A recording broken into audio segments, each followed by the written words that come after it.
नमस्कार। आपका अखबार के YouTube चैनल पर आपका स्वागत है। मैं हूं प्रदीप सिंह। आज रविवार है, रविवार स्पेशल का दिन है। तो आज आपको कहानी सुनाऊंगा जवाहरलाल नेहरू के प्रधानमंत्री बनने की।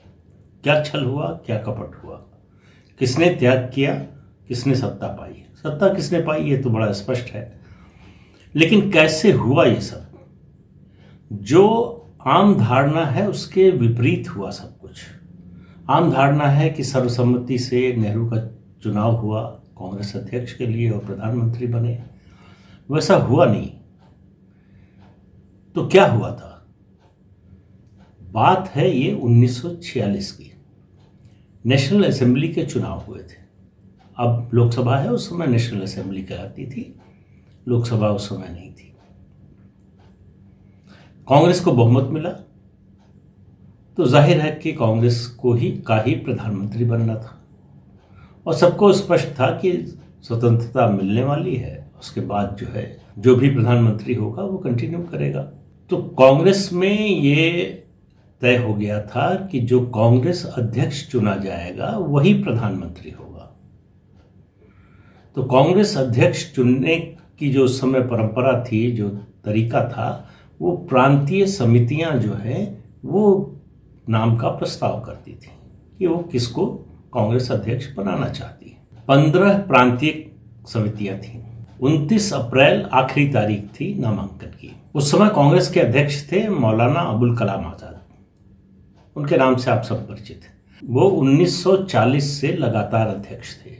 उसकी वजह ये हुई थी कि 1942 में भारत छोड़ो आंदोलन हुआ, द्वितीय विश्व युद्ध शुरू हो गया, कांग्रेस के ज़्यादातर नेता जेल में थे, तो चुनाव नहीं हो पाया। तो वो 1940 से 1946 तक अध्यक्ष थे। जब ये बात आई कि नया कांग्रेस अध्यक्ष चुना जाएगा, तो वो भी चुनाव लड़ना चाहते थे। उन्होंने अपनी जीवनी में लिखा है कि बहुत से लोग चाहते थे कि मैं चुनाव लड़ूं, कांग्रेस अध्यक्ष बनूं, प्रधानमंत्री भी बनूं। 20 अप्रैल 1946 को गांधी जी ने मौलाना आज़ाद को बुलाया और कहा कि मैं इस पक्ष में नहीं हूं कि तुम्हें दूसरी टर्म मिले, तो इसलिए तुम एक चिट्ठी लिखो कि तुम चुनाव नहीं लड़ना चाहते हो। ये बात मौलाना आज़ाद को अच्छी तो नहीं लगी, लेकिन गांधी जी को टालने की हिम्मत किसकी थी इस समय। तो उन्होंने 26 अप्रैल 1946 को एक बयान जारी किया और कहा कि वर्तमान परिस्थितियों में मुझे लगता है कि सरदार पटेल का कांग्रेस अध्यक्ष बनना ठीक नहीं होगा और नेहरू को कांग्रेस अध्यक्ष बनना चाहिए। और उसी समय गांधी जी ने बयान दिया और कहा कि अगर मेरी राय मांगी गई, ध्यान दीजिए इस बात पर कि अगर मेरी राय मांगी गई तो मैं नेहरू के पक्ष में राय दूंगा। उन्होंने ये बात क्यों कही? इसलिए कि 12 साल पहले वो कांग्रेस की प्राथमिक सदस्यता से इस्तीफा दे चुके थे, तो वो कांग्रेस के प्राथमिक सदस्य भी नहीं थे। तो उनकी राय मांगी जाती तो जाहिर है कि वो क्या बताते। अब उन्होंने जब ये बोला, उसके बाद पूरे देश में ये खबर फैल गई, खासतौर से कांग्रेस के लोगों में, कि गांधी जी जवाहरलाल नेहरू को प्रधानमंत्री बनाना चाहते हैं और इसके लिए अध्यक्ष बनाने की तैयारी है। उनकी इच्छा है कि वो कांग्रेस अध्यक्ष बने। अब जब 29 अप्रैल को कांग्रेस की प्रांतीय समितियों का डिब्बा खुला, या जो उनका प्रस्ताव आया था वो खुला, तो पता चला कि 12 प्रांतीय समितियों ने सरदार पटेल के पक्ष में नामांकन किया, उनके पक्ष में प्रस्ताव पास किया। अब बाकी 3 के बारे में 2 तरह के स्कूल ऑफ थॉट हैं। एक जो वर्जन है उसमें कहा जाता है कि उसमें से बाकी 3 में से एक आचार्य कृपलानी के नाम का प्रस्ताव था, एक पट्टाभी सीतारमैया के पक्ष में था और एक किसी के लिए पक्ष में नहीं था, वो तय नहीं कर पाए। लेकिन ये दूसरा पक्ष ये कहता है कि बाकी तीनों ही वो किसी के पक्ष में नहीं थे। जो भी हो, लेकिन ये निर्विवाद रूप से सत्य है कि 12 प्रांतीय समितियों ने 15 में से उन्होंने सरदार पटेल के पक्ष में प्रस्ताव पास किया। कार्य समिति की बैठक 29 अप्रैल को ही बुलाई गई थी, वहीं खोला गया ये। उससे पहले आचार्य कृपलानी को, जो पार्टी के महामंत्री थे और शायद कार्य समिति के प्रभारी भी थे, उनको गांधी जी ने बुलाया और कहा कि वर्किंग कमेटी में नेहरू के पक्ष में प्रस्ताव तैयार कराओ। अब गांधी जी का आदेश था। तो जब ये प्रांतीय समितियों का प्रस्ताव खुला तो वो कागज जो है, अब आप देखिए कि गांधी जी कांग्रेस के सदस्य नहीं थे, तो कार्य समिति का सदस्य होने की तो बात ही दूर, और उन्होंने खुद ही कहा था कि मुझसे राय मांगी गई तो मैं ये राय दूंगा। तो अभी उनसे राय नहीं मांगी गई थी, लेकिन वो कार्य समिति की बैठक में थे। किस हैसियत से? पदाधिकारी तो नहीं थे। देश में उनका जो कद था उसको देखते हुए कोई सवाल करने वाला नहीं था, लेकिन ये एक तरह से डेमोक्रेटिक प्रोसेस तो नहीं था। खैर, इसको छोड़ दीजिए अभी थोड़ी देर के लिए। तो वो जो समितियों का प्रस्ताव था, वो जब आचार्य कृपलानी ने गांधी जी की ओर बढ़ाया तो गांधी जी ने कृपलानी की ओर इशारा किया। कृपलानी समझ गए क्या चाहते हैं गांधी जी। एक प्रस्ताव उन्होंने तैयार किया और उसमें नेहरू के पक्ष में नामांकन किया गया, उनको कांग्रेस का अध्यक्ष बनाया गया। कार्य समिति के जितने सदस्य थे उनको बढ़ा दिया गया, सबने दस्तखत कर दिए। दस्तखत हो गए तो अब 2 उम्मीदवार मैदान में हो गए। एक प्रांतीय समितियों की ओर से 12 जो प्रांतीय समितियां थी वो सरदार पटेल के पक्ष में, कार्य समिति नेहरू के पक्ष में। उसके बाद फिर गांधी जी का इशारा कृपलानी को मिला और कृपलानी ने एक चिट्ठी तैयार की और वो चिट्ठी, उसमें लिखा था कि सरदार वल्लभ भाई पटेल कांग्रेस अध्यक्ष पद से अपना नाम वापस ले रहे हैं। और कृपलानी ने यह पत्र तैयार करने के बाद सरदार की ओर बढ़ा दिया। सरदार ने वो पत्र देखा, पढ़ा और उसके बाद गांधी जी की ओर बढ़ा दिया। गांधी जी ने वो पत्र लिया और उसके बाद वहां मौजूद जवाहरलाल नेहरू से कहा कि नेहरू, किसी प्रांतीय समिति ने तुम्हारे पक्ष में प्रस्ताव नहीं किया है, केवल कार्य समिति के सदस्यों ने तुम्हारे नाम के पक्ष में प्रस्ताव किया है। अब नेहरू जी का क्या रिएक्शन होना चाहिए था? वो ये कह सकते थे कि चूंकि प्रांतीय समितियों ने एक तरह से बहुमत से, प्रचंड बहुमत से पटेल के पक्ष में प्रस्ताव किया है, तो आप पटेल को प्रधानमंत्री बन जाने दीजिए। तो उनको ये इतना तो भरोसा गांधी जी पर रहा होगा कि गांधी जी ऐसा होने नहीं देंगे। ये बाद में हो सकता था कि जो अभी कराया गया वो बाद में कराया जाता, कि सरदार पटेल से कहा जाता कि आप अपना नाम वापस ले लीजिए। लेकिन नेहरू चुप रहे, वो कुछ नहीं बोले।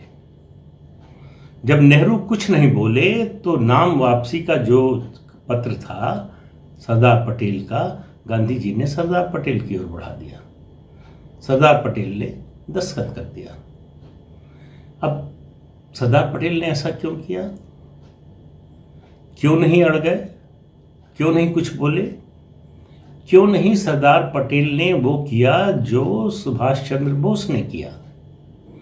सुभाष चंद्र बोस गांधी जी की मर्जी के खिलाफ दोबारा भी चुनाव जीते। गांधी जी ने उनके खिलाफ पट्टाभी सीतारमैया को खड़ा किया और ये बाकायदा प्रचार किया, देश भर में कहा कि पट्टाभी सीतारमैया की हार मेरी व्यक्तिगत हार होगी। तब भी बोस जीते, नेताजी तब भी हारे नहीं, लेकिन गांधी जी के विरोध की कीमत उनको चुकानी पड़ी। गांधी जी ने ऐसा माहौल बना दिया, ऐसी परिस्थितियां पैदा कर दी कि न केवल उनको कांग्रेस अध्यक्ष पद से बीच में इस्तीफा देना पड़ा, बल्कि कांग्रेस से भी इस्तीफा देना पड़ा। उसके बाद उन्होंने फॉरवर्ड ब्लॉक बनाई, अपनी पार्टी बनाई। सरदार पटेल नेताजी की तरह तो नहीं हो सकते थे। क्यों नहीं हो सकते थे? क्योंकि उन्होंने देख लिया था गांधी के विरोध का हश्र क्या होता है। उनको पता था कि अगर विरोध करूंगा तो उसका नतीजा क्या होगा। एक बात। दूसरी बात, ये माना जाता है कि सरदार पटेल गांधी जी की किसी बात को काटते या टालते नहीं थे। अब नेहरू के बारे में नेहरू को क्यों बनाया? 2 तरह के मत हैं इसमें भी। एक ये कि नेहरू, ये मत की बात नहीं, ये जो है फैक्ट है कि नेहरू गांधी जी के पास ये संदेश भिजवा चुके थे कि वो किसी के मातहत काम नहीं करेंगे। और जो मत है उसमें एक मत ये है कि गांधी जी को लगा कि अगर नेहरू को प्रधानमंत्री नहीं बनाया गया तो वो नाराज हो सकते हैं, पार्टी में विद्रोह हो सकता है। और हो सकता है इसकी वजह से आज़ादी का समय जो है वो टल जाए। और उनको ये भी लगता था, ऐसा माना जाता है कि सरदार पटेल नेहरू के मातहत काम कर सकते हैं, लेकिन नेहरू सरदार पटेल के मातहत काम नहीं कर सकते थे। लेकिन ये बात तथ्यों पर खरी नहीं उतरती है, क्योंकि ये पहला मौका नहीं था जब गांधी जी ने इस तरह का छल किया सरदार पटेल के साथ। इससे पहले 2 बार 1929 और 1936 दोनों बार सरदार पटेल ने कांग्रेस अध्यक्ष पद के चुनाव के लिए नामांकन भरा और नेहरू के पक्ष में गांधी जी ने सरदार पटेल से कहा नाम वापस ले लो। दोनों बार सरदार पटेल ने नाम वापस ले लिया। 1929 में पहली बार बने थे नेहरू अध्यक्ष। उससे पहले उनके पिता मोतीलाल नेहरू अध्यक्ष थे और उनकी बड़ी तमन्ना थी कि बेटा उनका अध्यक्ष बने। तो गांधी जी को उनको अध्यक्ष बनवाना था, लेकिन नेहरू को पता था कि वो कैसे अध्यक्ष बने, इसलिए उन्होंने खुद लिखा है कि वो 1929 में सामने के दरवाजे से नहीं आए, लेकिन 1946 में तो वो पीछे के दरवाजे से भी नहीं आए, छल से वहां तक पहुंचे। तो गांधी जी ने ऐसा क्यों किया? गांधी जी से जब पूछा गया तो उन्होंने कहा कि इसके कई कारण हैं, लेकिन उनको अभी मैं बताना जरूरी नहीं समझता।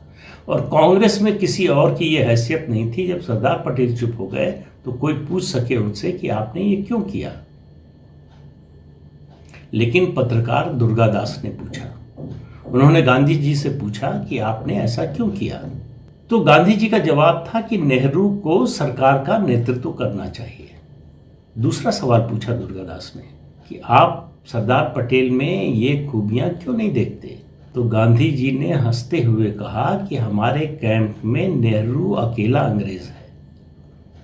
अब आप अंदाजा लगा लीजिए गांधी जी की क्या राय थी जवाहरलाल नेहरू के बारे में। अब वो ये सब हो गया तो घोषणा ये हुई कार्य समिति की बैठक के बाद कि नेहरू सर्वसम्मति से अध्यक्ष चुने गए। अब आप देखिए वही तारीख 29 अप्रैल 1946 जब कांग्रेस में हाई कमान कल्चर की नींव पड़ी। गांधी जी किसी पद पर न होते हुए भी उन्होंने न केवल कांग्रेस का बल्कि देश का भविष्य तय किया।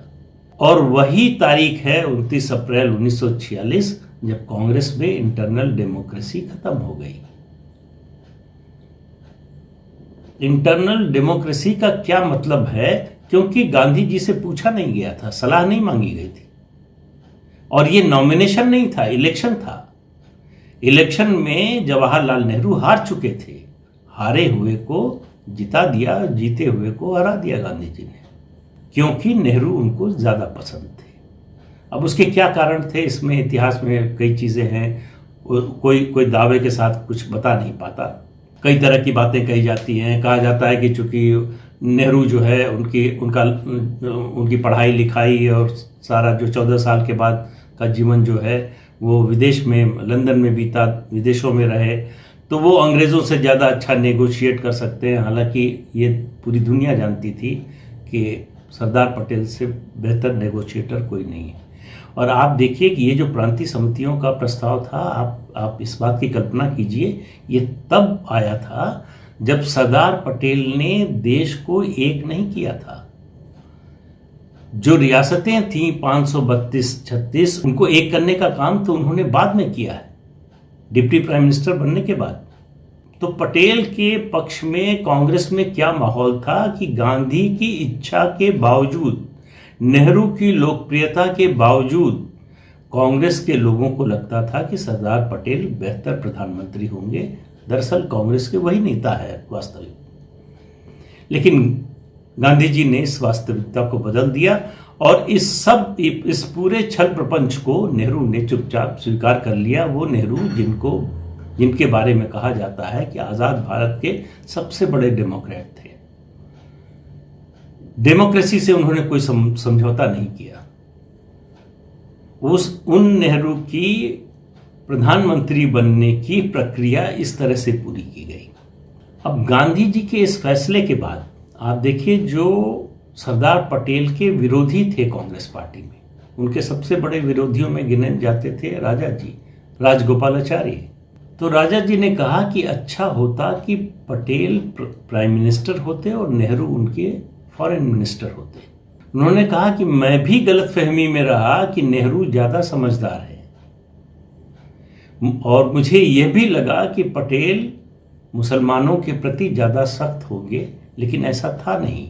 और जिन मौलाना आज़ाद ने बयान देकर ये कहा था कि इस समय की परिस्थिति में नेहरू का कांग्रेस अध्यक्ष चुना जाना बेहतर होगा बजाय सरदार पटेल के, उन्होंने अपनी जीवनी में लिखा कि उनके जीवन की ये सबसे बड़ी गलती थी। उन्होंने कहा कि सरदार पटेल का समर्थन न करके उन्होंने बहुत बड़ी गलती की। और डॉक्टर राजेंद्र प्रसाद, वो सरदार पटेल के विरोधी नहीं थे, जब उनको ये खबर मिली कि सरदार पटेल की बजाय नेहरू को चुना गया है, तो उन्होंने कहा गांधी जी ने एक बार फिर ग्लैमरस नेहरू के लिए अपने सबसे विश्वसनीय साथी को बलिदान कर दिया। ये इन 3 बड़े लोगों की प्रतिक्रिया है। तो इससे आप अंदाज़ा लगा सकते हैं कि गांधी जी ने क्या किया। इतना ही नहीं, नेहरू परिवार के सभी लोगों की तमाम जीवनियाँ लिखी गई। नेहरू जी की तो बहुत लिखी गई है। उनके जो जीवनी लेखक थे माइकल ब्रेकर, उन्होंने भी लिखा है। परंपरा के अनुसार सरदार पटेल के अध्यक्ष बनने की बारी थी। पटेल 15 साल पहले कांग्रेस अध्यक्ष थे, उसके बाद से नहीं बने थे। और गांधी ने दखल न दिया होता तो सरदार पटेल प्रधानमंत्री होते। तो आज़ाद भारत की पहली सरकार की नींव इस तरह से रखी गई, जिसमें डेमोक्रेसी की हत्या की गई, इंटरनल डेमोक्रेसी की हत्या की गई, जिसमें हाई कमांड कल्चर को स्थापित किया गया, जिसमें बिना किसी संकोच के नेहरू ने हारी हुई बाजी जिताने की घोषणा को स्वीकार कर लिया। लेकिन सरदार पटेल तो सरदार पटेल थे। उनको इस बात से ज़्यादा फर्क नहीं पड़ता था कि उनको क्या पद मिला है, वो अपने काम से काम रखते थे। ऐसा कहते हैं कि इस प्रस्ताव के कुछ दिनों बाद वो सामान्य हो गए, सामान्य ढंग से काम करने लगे, व्यवहार करने लगे, हंसने बोलने लगे। लेकिन नेहरू को उन्होंने कभी वो भाव नहीं दिया। वो प्रधानमंत्री जरूर थे, यहाँ तक कि 1950 में जब कांग्रेस अध्यक्ष का चुनाव होने की बारी आई, तो फिर एक बार नेहरू और पटेल आमने सामने थे। सरदार पटेल ने पुरुषोत्तम दास टंडन को चुनाव में खड़ा किया अध्यक्ष पद के लिए। नेहरू पुरुषोत्तम दास टंडन को बहुत बड़ा कम्युनल मानते थे, उनके बहुत विरोधी थे, उनको बिल्कुल पसंद नहीं था। उन्होंने मुकाबले में खड़ा किया आचार्य कृपलानी को। और ये किस्सा शायद मैं आपको पहले एक बार बता चुका हूँ कि फखरुद्दीन अली अहमद थे असम के पीसीसी प्रेसिडेंट उस समय। उन्होंने पहले जो है पुरुषोत्तम दास टंडन के नाम का समर्थन किया था जब सरदार पटेल ने बात की। उसके बाद जब नेहरू ने आचार्य कृपलानी को खड़ा कर दिया तो वो बदल गए, उन्होंने कृपलानी के पक्ष में हो गए। तो सरदार पटेल ने चिट्ठी लिखी। सरदार पटेल की चिट्ठियों में वो है, उन्होंने लिखा कि ये याद रखो कि नेहरू अच्छे समय में भी अपने दोस्तों को याद नहीं रखते और मैं अपने दुश्मनों को कभी भूलता नहीं। और सरदार पटेल ने पुरुषोत्तम दास टंडन को चुनाव जितवा दिया। नेहरू ने कहा था कुछ लोगों से कि अगर आचार्य कृपलानी हार गए तो मैं इस्तीफा दे दूंगा। सरदार पटेल से मिलने एक दिन नेहरू जी के करीबी बड़े कांग्रेसी नेता आए तो हंसते हुए सरदार पटेल ने कहा, क्या नेहरू का इस्तीफा लेकर आए हो?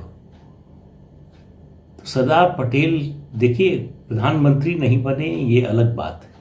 सरदार पटेल अगर अगले 5 साल भी उप प्रधानमंत्री भी रह गए होते तो इस देश की दिशा कुछ अलग होती। 1950 में हारने के बाद समझ लिया था नेहरू ने कि पार्टी पर उनका कभी कब्जा नहीं हो पाएगा, पार्टी पर उनका अधिकार कभी नहीं हो पाएगा। लेकिन दुर्भाग्य से और नेहरू जी के सौभाग्य से दिसंबर 1950 में सरदार पटेल का निधन हो गया। एक संत, एक महान राष्ट्रवादी, जिसके साथ एक महात्मा ने छल किया, उसे जीवन में वो नहीं मिला जो वो डिजर्व करता था। तो ये राजनीति है। एक बार फिर आपको याद दिलाऊं राष्ट्रकवि रामधारी सिंह दिनकर का लिखा हुआ कि राजनीति बड़ी निष्ठुर होती है। तो उन्होंने लिखा, निष्ठुरता की सीपी में राजनीति का मोती पलता है।